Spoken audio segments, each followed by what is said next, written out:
Boom shakalaka! Get up, it's time to slam now. We got the real jam going down. Welcome to the Space Jam. Irving and Curry, one-on-one. Irving puts it up. It's good! Kyrie Irving from downtown!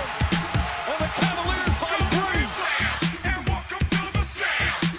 Come on and slam, if you wanna jam. Yo-ho! Welcome back, friends, to the Ultimate Warriors podcast. We're the Cleveland Cavaliers podcast who will always remember the good old days, like when J.R. Smith didn't know the score to the end of an NBA Finals game back in 2018. The guy grabbed an offensive rebound off a foul shot and basically ran to half court thinking we were winning the game when what J.R. Swish really needed to do was just put the ball back up in the hoop or get somebody a shot. But that's the kind of stuff we're going to remember here. We ended up getting swept that series. It was actually a big bummer. LeBron broke his hand because he punched a wall. He was so pissed off at JR. So, you know, the good old days like that. But anyway, screw the Warriors. We are the Ultimate Warriors. And, you know, if we would have signed Kevin Durant in 2016 like the Warriors did, we'd probably have a whole lot more championships too. God. So, anyways, I'm Ben Christopher, and I am joined, as always, by the man who inspired the hit song by Ludacris titled Pimpin' All Over the World. That's my little brother, Mr. Teddy Ballgame. Ted, I know you just got back from another trip where you were, you know, pimping in all kinds of different parts of the world, but how you doing, my man? I'm doing well. Just got back from Atlanta. I was visiting Magic City and had some of Lou Williams' famous lemon pepper wings while I was there. So What's the name of the wing they named after you? you'll have to go there and check. Is it called the 2-incher? No, it's called the Giant 5-incher. Well, hey, welcome back. This episode should be a little bit more fun than the last one. The last episode we had, the Cavs were on a 10-game losing streak. But since then, we actually have a 3-game winning streak, including beating the Eastern Conference first-placed Philadelphia 76ers. And as of right now, we're at halftime. Could be a 4-game winning streak. We're up right now at halftime. We'll talk about that in a little bit. But before we really dig into the winning streak, we do have another member of the Ultimate Warriors, your DJ's favorite DJ, my favorite DJ, the best freestyler in the land, DJ Andrew Smith. Why don't you let everybody know what they can expect from our show? Because you just do it so much better than me.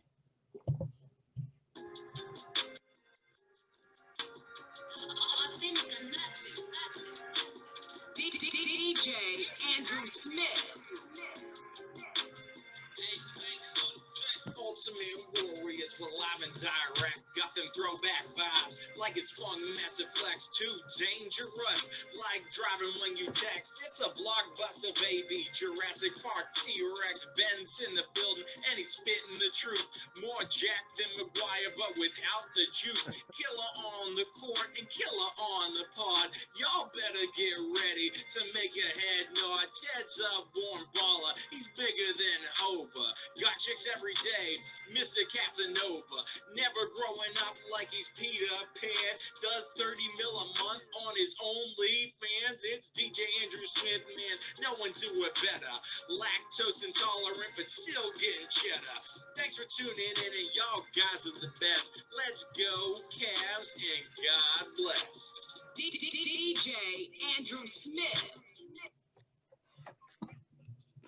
Oh, man. He's got to he's got to do one next week since I just went to Atlanta. He's got to do Welcome to Atlanta, where the players play is the instrumental. I like that. I like that, man. And I'm sure that he will. Unfortunately, that is a repeat. He was a little busy this week, and that's fine. We love him very much regardless. So we'll have a new one next week, but that's what you guys can expect here. So, Ted, we've got that winning streak that I talked about. You know, we've won 3 straight games, possibly 4. Kind of seems like we might get this. It's kind of kept us in the potential playoff spot for this year, particularly the play-in game. You know, we're not too far out of that. So I'm going to just kind of ask you, Ted, what have you learned about the Cavs since last week? Well, I learned that Dean Wade is our best player because we are undefeated when he is in our starting lineup. Right? Yeah. No, but we've just been playing so much better. In that losing streak, the 10-game losing streak, we were giving up 124 points a game during that, which you're not going to win many games giving up that many points, and it's down to 105 over the past 3 games, and one of those games even went into overtime against the Sixers. So you can see us, we're playing much harder on that end. And then our best players are just, I mean, they're doing what they need to do. Garland's been averaging 9 assists over the last 3 games. We need him to be averaging around there to 9 to 10 assists. Sexton's getting buckets. He's averaging 26.67 a game over the last 3. And then Allen's just been amazing. He's got 8 straight double-doubles. Yeah. And he's been averaging 14 rebounds over the past 3 games. So yeah, we need those 3 to keep doing that, and we'll be in it in pretty much any game. But have you taken anything away from it? Yeah, no. So you kind of touched on it. I love when Garland gets near the 10 assists. We need somebody moving the ball like that, and he's kind of taking that role. Sexton's always going to get you the buckets, and he's really, he's a bucket getter. But I've really enjoyed watching Jared Allen, and you mentioned him. Ever since the Cavs said that Drummond is on the outs, I think Allen's just a lot more comfortable. And he actually did his best Andre Drummond impression last week against the Rockets, scoring 26 points with 18 rebounds and 4 blocks. Yeah. And he's actually right now leading the NBA in field goal percentage. So, I think the Cavs have committed to him. They've made it very clear that they want him to be part of our future. And without Drummond, taking minutes away, I think he's just a lot more comfortable. The other takeaway, we are a much, much, much, much better team at home, which is very common for young teams and really all teams. But, we're 8-9 at home, so we're basically 500 at home. But we're 5-12 on the road. So 2 of the wins this week came at home. Huge win against the 76ers on the road. That just – those were my 2 big things aside from what you'd already mentioned about our guards. Yeah. And it's nice to see Allen. He was talking about leadership and how when he was on the Nets, he was one of the younger guys, but being on the Cavs, he's just as old, if not older than a lot of them. Yeah. So he said he's really trying to take on a leadership role, which is good to see. And you can see it over the past couple games. Yeah, for sure. The other thing that you can't help but think about is just how weird of a position this puts the Cavs in. So currently, and again, we're recording Monday night, so I hope we get the win. We're up at halftime right now against the Rockets, but we currently have the 5th best lottery odds. So we have a 45% chance of a top 4 pick. And the odds drop off a lot after that. So, so they drop off significantly. If you have the 6th worst record, you have a 37% chance of getting a top 4 pick. The 7th worst record gets you a 32% chance of a top 4 pick. 8th, 26%. 9th, 17%. And the Cavs right now, they're currently 1.5 games away from that 9 spot, which would drop their odds of landing a top 4 lottery pick by 28%. So, wow. So very there's just a lot going on right now. When we had that 10-game losing streak, I was like, okay, we started the season off great. But, let's get another good pick next year and that'll be our time. But we've already played the hard part of our schedule, and we've been talking about that part of our schedule for a while. And I was a little bit bummed out. We did worse in that period than I thought that we would. I thought we would steal a couple games here or there. Right. But it's just crazy to think that even with that 10-game losing streak, we're literally right there. We're 1.5 games away from the 9 spot. So, and things get significantly easier for us after the All-Star break. We've got the Pelicans, the Hawks, the Heat, the Spurs, the Raptors, the Kings twice, and the Bulls, and those are all in the month of March. So there's a few other games, and I'm kind of mentioning the ones that we could win if we're really pushing here. So I don't know. It puts us in a weird situation, and not to mention that, I mean, arguably our 2 best players, Kevin Love and Larry Nance, they're not even playing right now. I mean, Kevin Love's shown over years what he can do. He's an incredible shooter. He gets rebounds. Larry Nance was having a career year, before he got hurt. So those two guys are going to be coming back. It's going to be interesting to see if we make a push to get in that, at least in the play-in tournament, or if we play for those ping pong balls and, hold people out and whatever. So I don't know. What would you like to see them do? You want them to push for the playoffs, or what do you want? I honestly don't want us to push for the playoffs because they're saying that this draft is actually good coming up. Yeah. And a lot of these drafts that we've had where we've gotten Sexton and Garland, they've had some good players in it, but they're saying that this one's got quite a few up top. So even if we don't get top 4, they're saying even if you have like 5th or 6th, there's still guys that could end up being all-stars. So I'm also interested to see what we're going to do. I think it's going to depend how we play after the all-star break. If we do play well and win some games, I think they will, try and push and make the playoffs. But if we start out slow, I wouldn't be surprised to see, them sitting a lot of guys. Kevin Love probably won't be playing much in the second half then.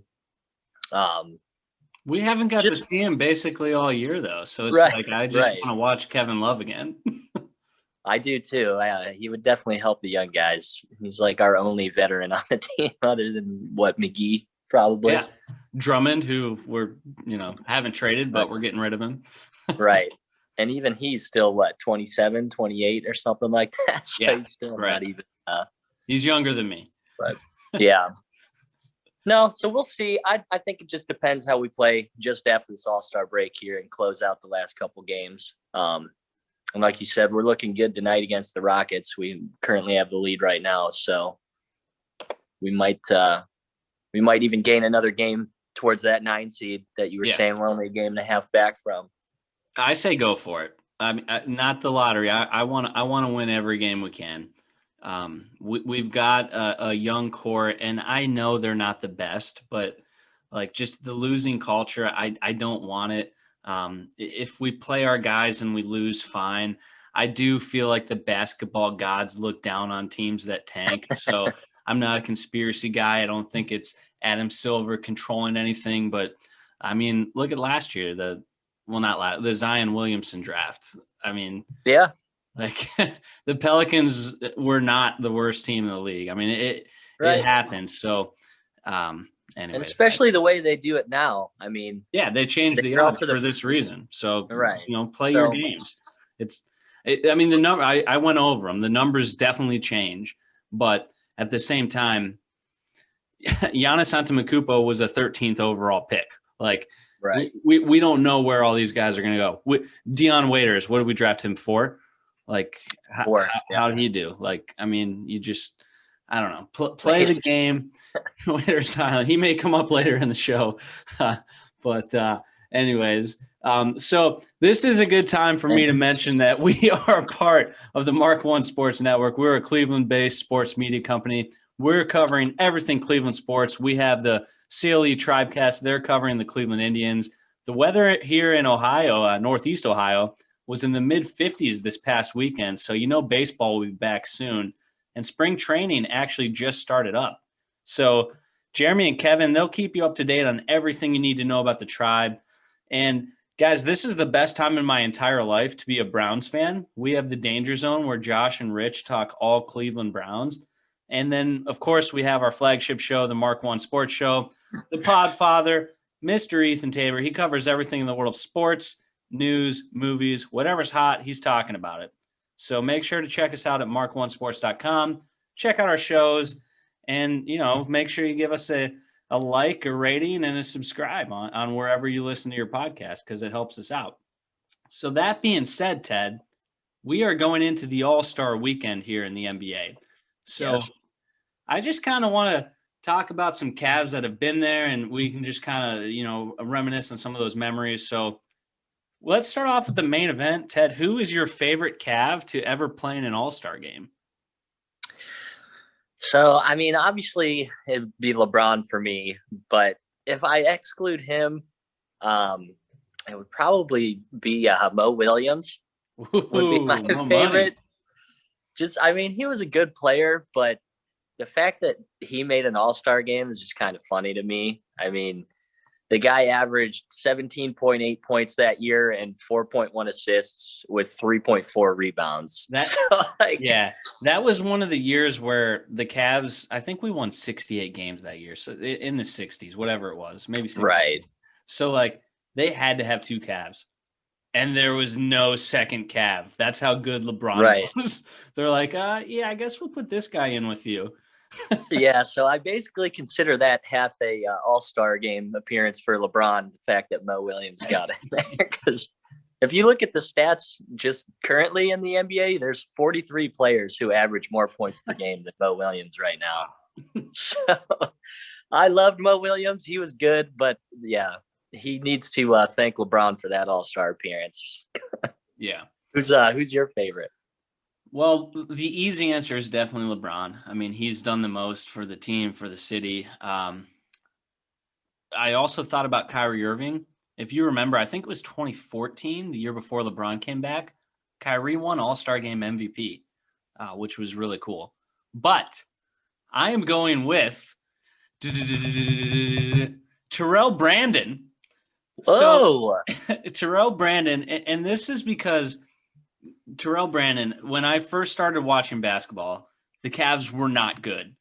We weren't. We were like where we are now. You know, maybe you'll fight for the playoffs. But we had Terrell Brandon, and he was fun to watch.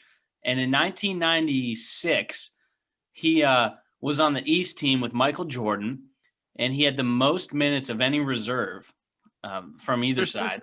And he helped the East beat the West. He had 11 points, 3 assists, a steal and a block. And yeah, it was kind of the right time. You know, it was when I was really falling in love with the game. So I'm taking Terrell Brandon.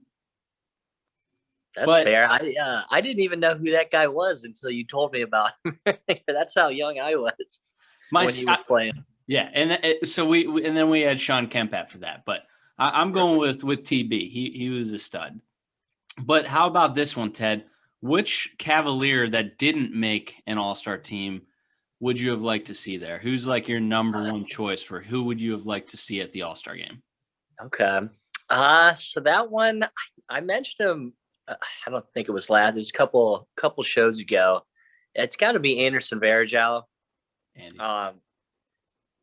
He was just such a fan favorite. He always came in and gave us energy. And then when LeBron left, he actually kind of came into his prime. Unfortunately, he was always getting hurt. But that 2012, 2013 was his best year up until he got hurt. He was averaging 14 points per game and 14.4 rebounds with a steal and a half. And, you know, he was always taking charges as well, causing turnovers there. But he made the NBA create the like anti-flopping rule. That was very like him and Ginobili. And no matter how hard he got hit, his hair would always flop around, and it would look like he got hit so much harder than he actually did. The hair sold so many fouls. Yeah. So he was always my favorite. He only played 25 games that year because, like I said, he got hurt, but he had a real chance at making it that year if he would have been able to stay healthy. So he's probably my Cav that I wish would have made one. Yeah. No, that's a good one. So I went with, and Ted, this is one of the biggest snubs in All-Star history. I'm going with Andre Miller back in 2002. Okay. So Andre Miller led the league in assists in 2002. Now the Cavs weren't good. It was 01-02. So I think it was two years before we got LeBron. The team was not great. And Andre Miller managed to lead the league in assists. So real quick, Ted, I did a little research here, and I just want to let you know who led the league in assists since 1983. Okay. So I just, because before that, the names I saw, I didn't even know who half of them were. So this is where like people will recognize the names. So from 1983, from 1983 to now. Yeah. Here's who led the league in assists. Stockton. Well, no, I'm gonna run through it for you. Oh, okay. So we have from 1983, we got Magic Johnson twice. Then we have Isaiah Thomas, and then Magic 2 more times, and then John Stockton 9 straight years. and then Mark Jackson, and then Rod Strickland, and then Jason Kidd 3 times, and then guess who was after that, Ted? Take a guess. Steve Nash. Andre Miller. Oh, never would have guessed that. And then Jason Kidd 2 more times, Steve Nash 3 times, Chris Paul twice, Steve Nash 2 more times, Rajon Rondo 2 times, Chris Paul 2 more times, Rondo 1 more time, and then James Harden, Russell Westbrook, and then, of course, last year, LeBron James. So I don't know, Ted, if you noticed a pattern in those names. There's a lot of all-stars there, a lot of Hall of Famers. So the only 2 that did not make an all-star team, obviously Andre Miller, and then the other one, Rod Strickland. He is like historically one of the biggest snubs of all time. So those 2 did not make the all-star team. But in my mind, you lead the league in assists, especially on a crappy team like the Cavs were then. Like, it's harder to get assists. Yeah, exactly. Like, it's not like you're lobbing it up to DeAndre Jordan like Chris Paul was. Like, right. You're making things happen. So, anyways, I wish that Andre Miller would have made it that year. Yeah, that's a good one. I also would have liked to see him make one, because I did actually look that up, and he's never made one in his entire career. Never. And that's exactly. probably his best chance. Yep, that was it. So the All-Star Weekend, there's a few other events that happen there, Ted. I don't know if you know this, but there's a thing called the Slam Dunk Contest. All right. So never heard of it. You never saw Vince Carter, Kobe Bryant, all those guys? No, I strictly watched the 3-point competition. That's it. Well, we'll get to that soon. We're gonna start with the Slam Dunk Contest. So who was your favorite Cleveland Cavalier to ever participate in the Slam Dunk Contest? So my favorite, he wasn't on the Cavs when he did it, but he's a very famous Cavalier. Larry Nance Sr. is who I'm going with. He won the first ever dunk contest back in, I believe it was 84. He was on the Suns. He wasn't on the Cavs yet, but still, he's a Cavs legend. Was on those teams in the 90s. So I feel like I have to go with him. He's the only Cav that's ever won it. The only champion that's played on the Cavs that's won it, if that makes sense. Right. Yeah. So I thought about him, but I disqualified him because he wasn't a Cav. And then I thought that his son, the other Larry Nance, was on the Cavs when he was in the dunk contest, but it was the year we traded for him, but it was before we got him. So that was a little bit weird too. And if you remember, he did like a tribute to his dad and like wore the old Phoenix jersey, which was pretty sweet. Do you remember his other dunks he did? He actually was awesome in that dunk contest. Do you remember any of his other ones? Like, off the top of my head, I do not, but I remember like thinking that he did an awesome job as well. He did one where he like threw it up and then he jumped up, caught it, threw it off the backboard again in the air and dunked it. Yeah, that's right. And it was one of the coolest ones that I can remember. So I thought he actually could have won. I've got to go back and watch it. So, but my answer is Bob Sura. Okay. You remember Bob Sura in the dunk contest? I think it was the year Kobe Bryant won. And Bob Sura had the old school 90s Cavs jerseys, the black with the blue wave.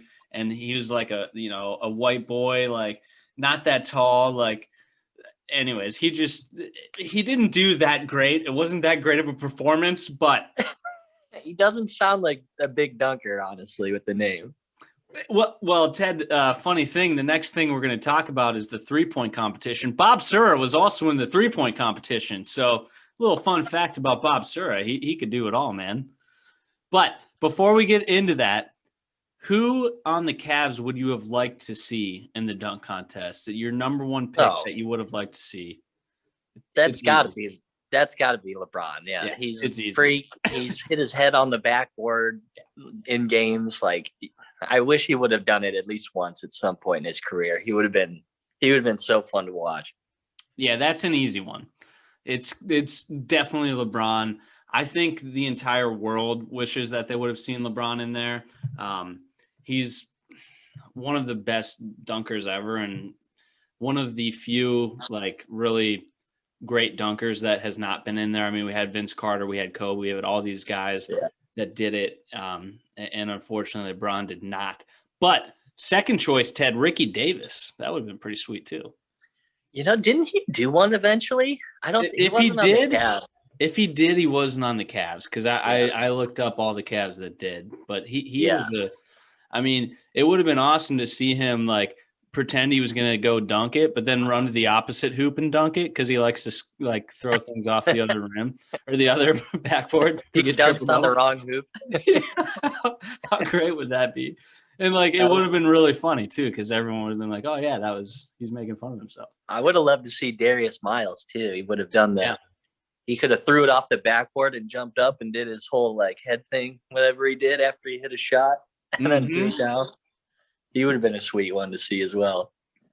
I agree. So we've got one other thing here, Ted. We're not going to talk about the skills competition. Did you want to talk about the skills competition? That's still. Are they even doing that this year? I don't know. I didn't plan on talking about it, so we're going to skip that. 3-point contest, Ted. Your favorite Cavalier? Who you got? There's some good ones. So I really wanted to go with Wesley Persons because he was my. I thought you were going to say him. He's my honorable mention. He was one of the first Cavs I remember when I started watching basketball. So I was a big Wesley Persons fan, but I got to go with Mark Price. Oh yeah. Because he won it in 93 and in 94.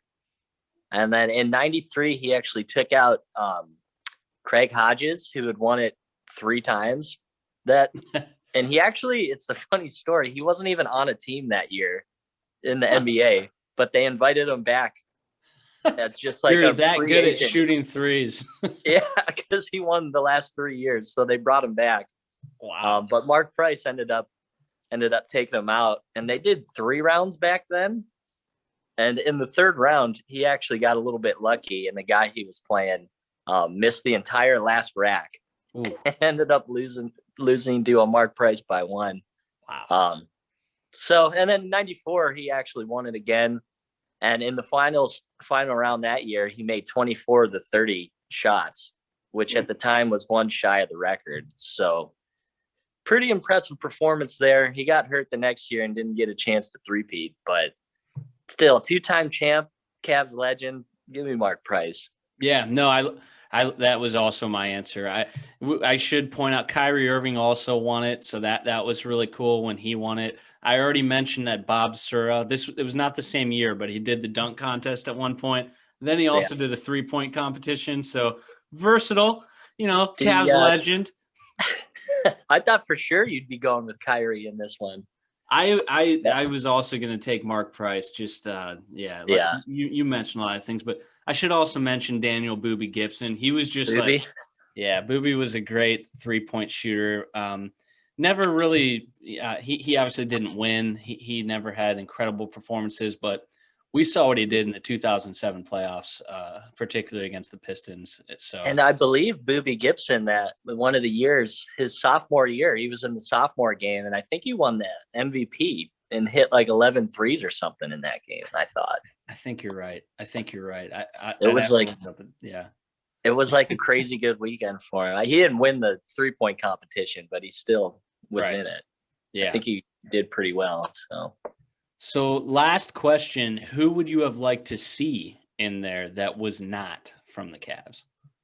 I would have loved to see Big Z go out there and do the 3-point competition. Yeah. He, at the end of his career, he started shooting threes, mainly from the corners, but he still would knock them down. And I just think it would be funny.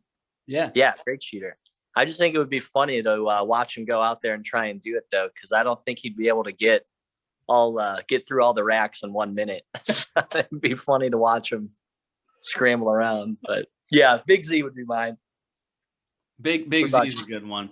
I have 2. J.R. Smith, aka J.R. Swish, was never on it for the Cavs. I think he was on it when he was with the Knicks or the Nuggets. But never with the Cavs. So he did a dunk contest too. He did. He's another Bob Sura type. Can do it all. But no, he could get so hot for the Cavs. There were games where, like JR would just be hitting these incredible fadeaway threes and the defense there was nothing they can do when you have LeBron and Kyrie and Kevin Love and J.R. Smith's hitting all these threes. Like, Yeah. it would have been cool to see if maybe he could get hot. And then Ted, my other one, Dion Waiters, Waiters Island. I thought about picking He's him. just he was like so cocky and like would have just thought, I'm gonna win this thing.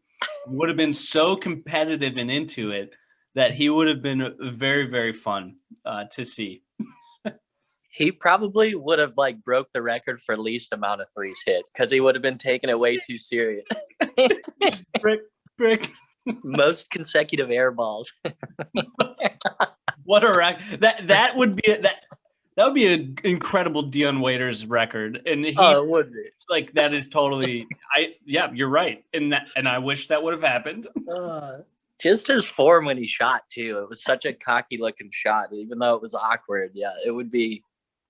I would not be rooting for him, but well, that's a good one.